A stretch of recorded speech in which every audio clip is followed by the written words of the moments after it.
Having done an Outback trip with Centralia in 1974, when they went broke and we saw very little, we had made a decision that the next time we went to the Outback, we would do it ourselves. Having bought a four-wheel drive Suzuki about 2 years before, it was all set up and ready for this trip. The route we would take was leaving from Melbourne, and we drive west to Border Town, close to the Victorian South Australian border, and from there, at Pinaroo, we would head north to Burra, then on to the Flinders Ranges, and from there we would continue north to Moree, before we started the Birdsville Track to end up in Birdsville in Queensland, and then on through Boulia and on to Mount Isa. Here we would turn west into the Northern Territory and Tennant Creek, where we then turn south towards Alice Springs. On the way south we would detour via Uluru and the Olgas, and also to Kings Canyon before reaching Coober Pedy, and then finally back into Adelaide, and then would head east back to Melbourne. At lunch on the second day, we arrived at Loxton on the Moree. Later in the day, we got to Morgan. The Moree is quite wide here, and there are ferries running across it. Here we are, heading across the plains towards Burra. Later in the day, we arrived at Peterborough. Soon we reached Wilpena Pound and camped there for the night. We happened to meet a couple of young guys from Victoria who were also camping there. They were actually looking for old bottles, but they were also looking for somewhere new to go. And as we were looking for company to take along the Birdsville Track, Mike and Kevin joined us for the rest of the trip. When you exit Moree and starting the Birdsville Track, you were getting some pretty serious warnings. We had already registered with the police and we were ready to head out along the track.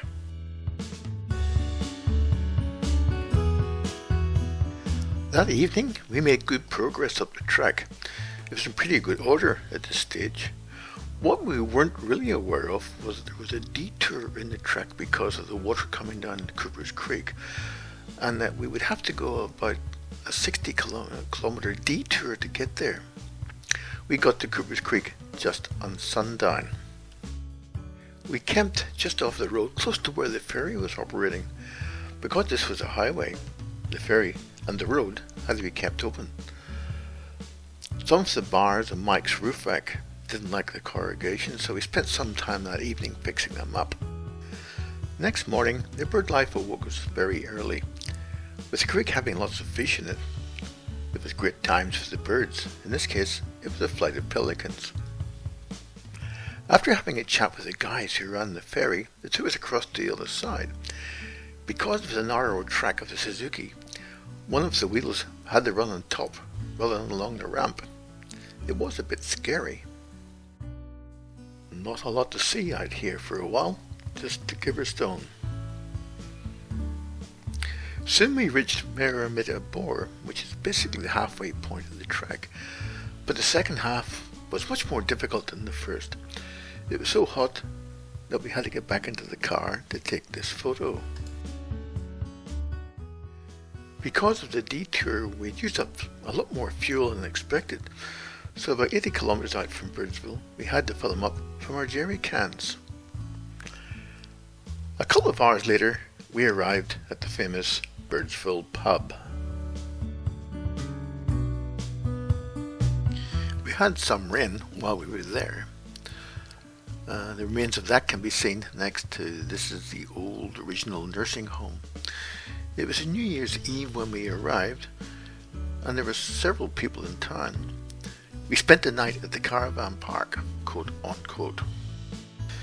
The next day we were heading north, and Gordon, the Birdsville policeman, asked us to drop a letter off to a station where he was supposed to be going for dinner. It was only 170 kilometers away. We started to hear some knocking from the suspension, and when we stopped to take a look, we found that one of the brackets was broken, so we had to take it a bit easy.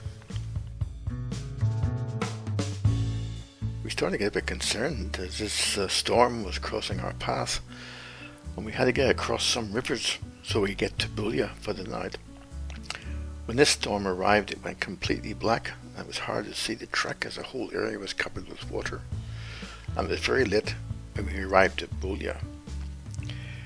We were too tired to put the tent up, so we simply tied it between the two cars and slept. We had a late start as a way of recovering from the long drive yesterday. By early afternoon, we could see ourselves getting closer to Mount Isa, and when we arrived there, I can assure you that the KFC has never tasted better.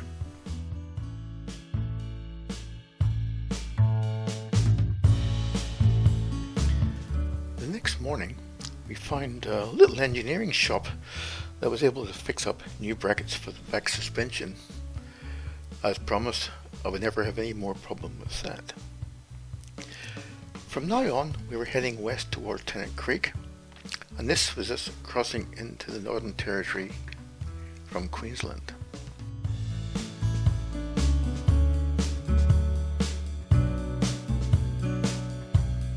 We spent the night at Three Wes, just north of Tennant Creek, and then we started heading south for Alice Springs. Now, just south of Tennant Creek are the Devil's Marbles.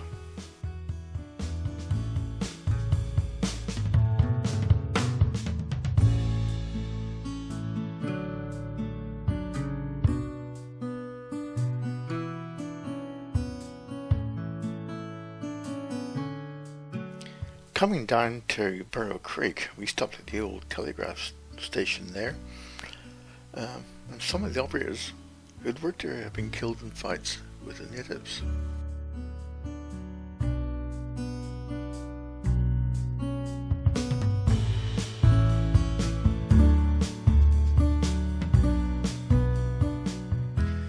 In Alice Springs, we had a good look around the old telegraph station there, and this has all been set up to show what it was like in times gone by.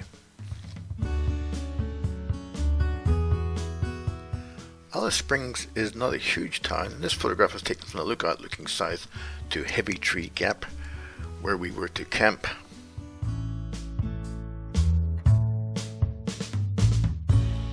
There are several nice canyons around the Alice Springs area, all well worth a visit.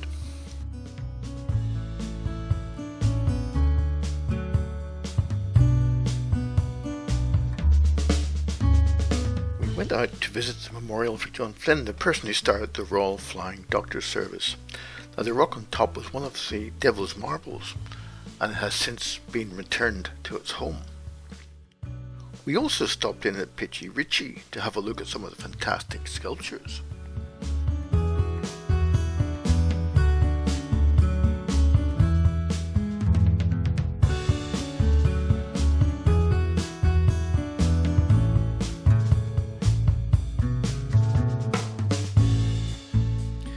Leaving Alice, we drove south until we reached the bridge over the River Fink. This slide had been taken on our previous trip with Centrillion about 3 years before, and you can see the monument for the new bridge, and at the top of one of the girders is a white line. This was the maximum flood level they've had. When we arrived here in this trip, this is what we found. The whole monument had been washed about 200 metres down the river. When leaving Alice, we'd also caught up with a couple of Western Australians, also in the Suzuki, and they decided to join us on our trip out to Kings Canyon, and then down to Uluru and the Olgas. Back in the 70s there wasn't much out there, but today there's a whole resort. Still a beautiful area.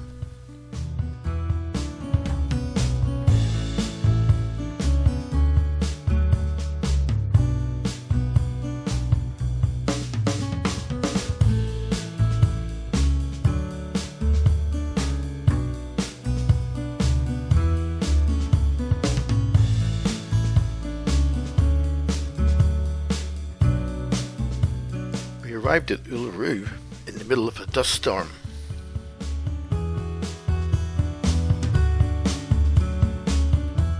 And the next day we travelled around it and also climbed it, which was not permitted today.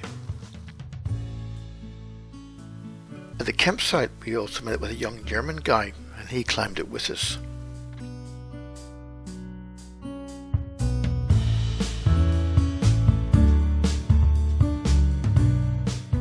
Because of the dust storms, we didn't get any great photographs showing the changing colour of the rock, so we had just to buy a couple. We also drove the 30 kilometres out to the Olgas. This is definitely worth a visit.